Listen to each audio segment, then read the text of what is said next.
According to the Balatanya, the Sfas Emes, Rav Kook, the dispute between Joseph and his brothers was a very profound and important one, and one that pervades much of Jewish history.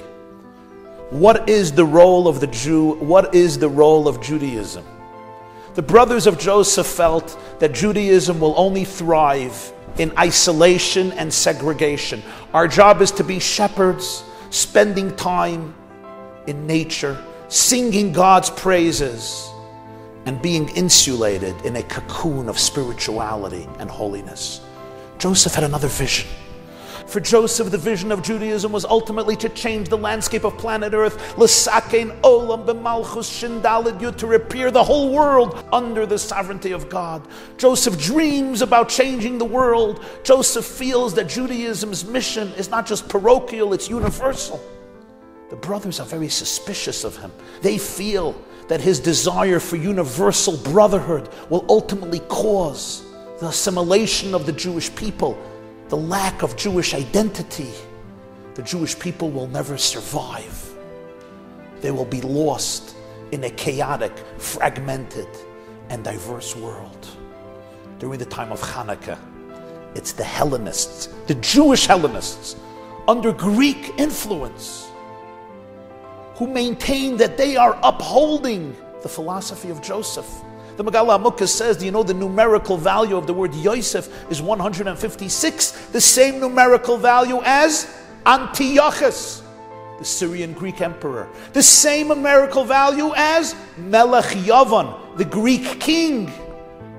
In fact, the Yavan, Greece, is the same letters like Noi, beauty.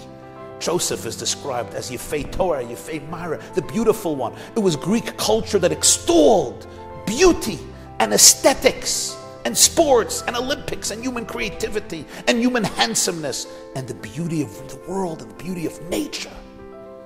They told the Jews, Kisvu lachem al keren ashor she'en lechem chelik b'elokei Yisrael, write on the horn of the ox that you don't have part in the God of Israel. Why the horn of the ox? Of course, Joseph in the Torah is defined as B'chor Shorei Hadar Lo V'Karnei Karnov, as the ox, and the horns of the ox, which are beautiful and appealing.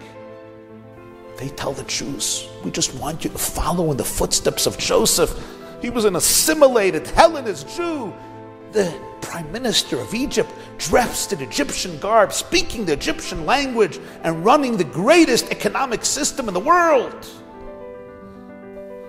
But they missed the point, because Joseph's universal instinct was not coming from weakness, it was coming from strength. Joseph was so deeply rooted in Judaism, the world did not confuse him. On the contrary, he had the power to transform the whole world.